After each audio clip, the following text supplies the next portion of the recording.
Welcome back to the Ponca City Monthly podcast. I'm your host, Andy. And if you were with us last fall, about October, I brought in Caleb Bankston with the book, The Boatman. And I kind of mentioned then that this year, something that I really wanted to kind of do and bring to you guys was bringing more authors and having more sort of book talks. The reason being that I started my career doing book reviews for magazines and stuff like that. So for me, books are just something that is a natural comfort zone for me. So I wanted to get some different ideas and thoughts on books. First place that we should start was with our own book review section. It is provided by Brace Books and More here in town. They have literally been, I think, since the very first issue. They've been in the magazine. So we've had lots of book reviews. They always do two. And this month they have a new writer, Romy, and she is coming in to take over doing the book reviews. You also have some stuff that you do in the bookstore, right? I do, yes. Romy, how are you doing? I'm good. How are you? I'm great. So tell us a little bit about what it is that you do at the bookstore. Well, one of the things I do is I'm the book manager.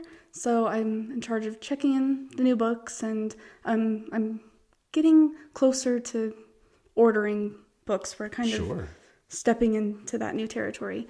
And then I also run the social media. So, nice. So all those like fun book talks and things like that are all from you, huh? Yes. Cool. Yeah. So hopefully everybody likes them. Yeah. But yeah, I'm enjoying that. I like doing the social media side, and it's interesting, kind of learning new. Yeah, learning new things. Yeah. Were you kind of like a book reader? Like, have you always been into books, or? Yeah, ever since like elementary school. Okay. I was a big reader, Junie B. Jones. I kind of wrote my own stories, so nice. I've always been into reading. And I think that people who are deep into reading usually have some sort of writer, like even if it's something that never comes out in public, it's something we all do sort of internally, maybe. Yeah, I definitely did. Like me and my friends would all write little stories and share them together, and yeah, so. This month we've got two books that you selected for us. Let's talk about the first one, Nobody's Girl. Tell me a little bit about that book. So it follows Virginia Roberts' story. She was a survivor of Jeffrey Epstein, and she really just goes into her time as from childhood. She didn't have a great childhood, and then her teenage years when she met Epstein, and kind of her life 2 years with him. And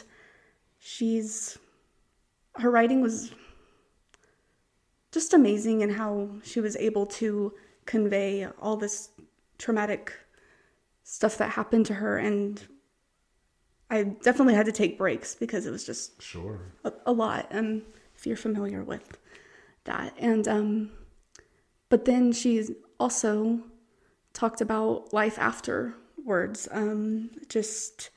She became a wife and a mother, and just dedicated the rest of her life to that, and advocating for other survivors that survived the same situations she did, and just a very strong woman. I thought it was fitting for it's Women's History Month in March, and I just thought it was just very fitting. And so Women's History Month, was that the reason you gravitated toward the book, or how did you find out about this book? I believe the book came out last year, maybe early last year, and a lot of people came in asking for it. Okay. And that kind of piqued my interest of like, what's going on? Like, I feel like maybe I should investigate. Yeah. And I think I finally picked it up in November.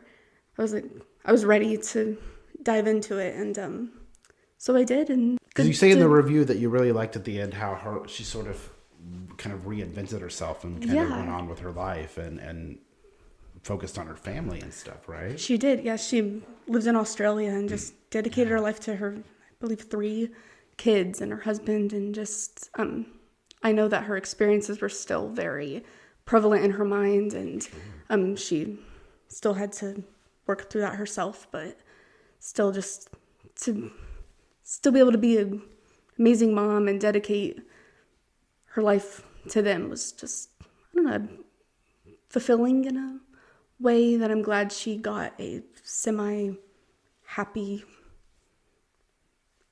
ending. Sure. It's not Yeah. the best word to use, but still got a little bit of happiness. Yeah.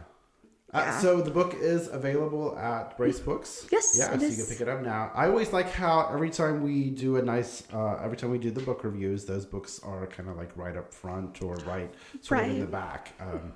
Where Yeah, we I have don't know how to a describe that area. yeah we have a section at our back desk, and it has the monthly right there and the 2 books that were reviewed. So you can always grab those there. And the other book we're talking about, of course, is The Outsiders.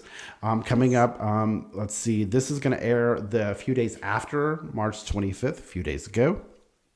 And that was the anniversary of the 1983 film, which came from the book. yes. So yeah, what made you gravitate toward this book? Well, it's been adapted into a musical. Okay. And I was lucky enough to go see the musical in Tulsa at the Performing Arts Center. And watching it, I was like, oh, I really need to reread this book. And there was a lot going on that I couldn't remember. I hadn't read it since elementary school. And so I picked it up. It's a pretty quick read. So I was... So the musical came in last fall, was it? Or was it in the summer? It was the fall, October, Okay. I think. Yeah. One of my good friends went and also saw it and was raving about how cool it is. I don't know anything about the musical. Is it the same story? Yeah, it's the same story. They do change a couple of things, I think, to fit the stage a little better, and the songs were great, and it's one of those books you don't imagine it becoming a musical, but Sure. seeing it on stage, it just makes perfect sense, I think.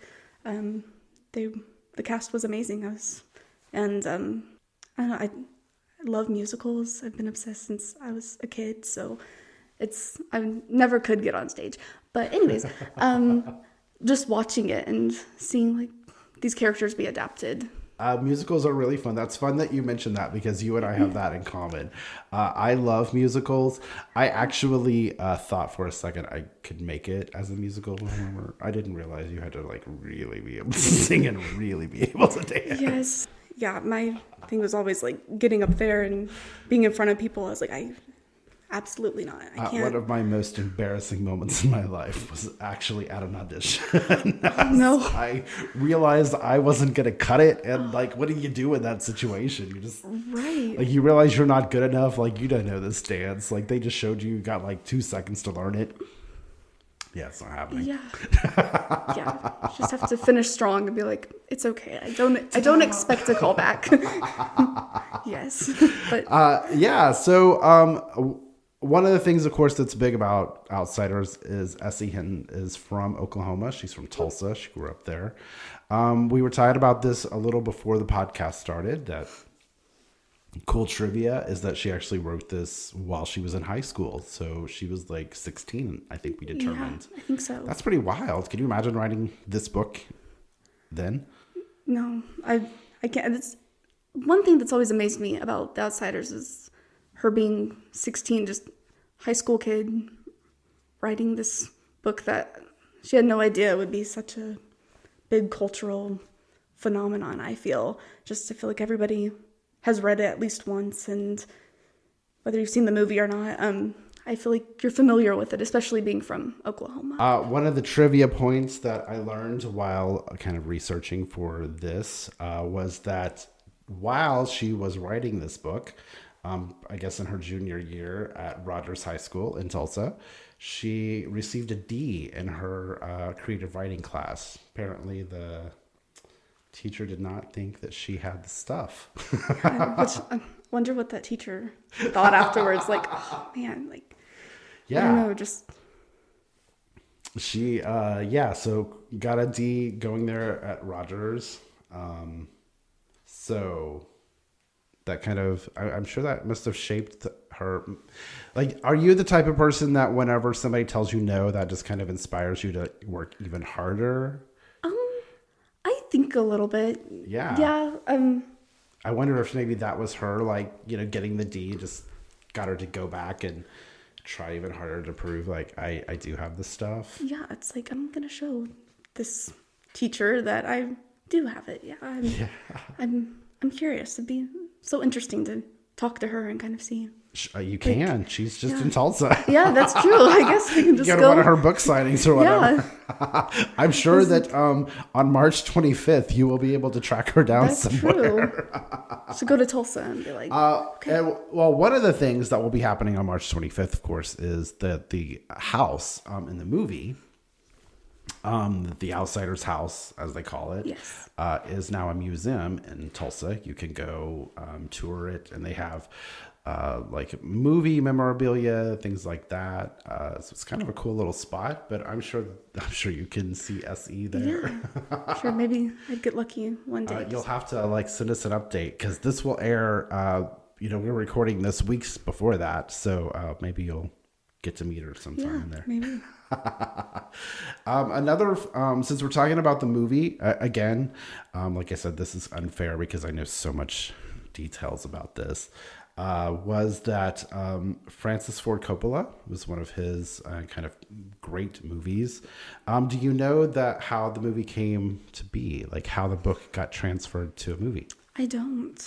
So there was actually a librarian in Fresno, California. She thought that the book, she was having trouble getting boys to read books. She couldn't really figure out, the method to get them interested in reading. And then she introduced them to Outsiders, and it caught on like wildfire. And all the boys in the school were reading it, and she thought that was really cool. And so she picked Francis Ford Coppola out of all of the directors she could have. She took a survey at her school and had all the students sign it. And she then sent that off to Francis Ford Coppola and basically begged him to turn it into a movie so that it would inspire boys to read books. Wow. That's interesting. I never... But that was the story. It's quite well documented. You can go and read her letter to Francis Ford Coppola. I guess another like weird part of that story was that he was very heavily in LA at the time. And so she actually sent the letter to the New York office, which nobody mailed. Oh. So it was just a happy stance that she did that. Otherwise, it probably would have just got swept up in all the other junk mail. Yeah. Wow. So it was meant to be. It was meant to be. So, yeah. A little history there on that. Yeah. What was your favorite part of The Outsiders? There's... The movie or the book? Yeah, I feel in the book, the main thing that I just really enjoy is these kids. I mean, they're kids, like 14 they are kids. Yeah. To 16 years old, and just, it's astounding how they, I don't know, their whole lives is just like the greasers versus the socias, and sure.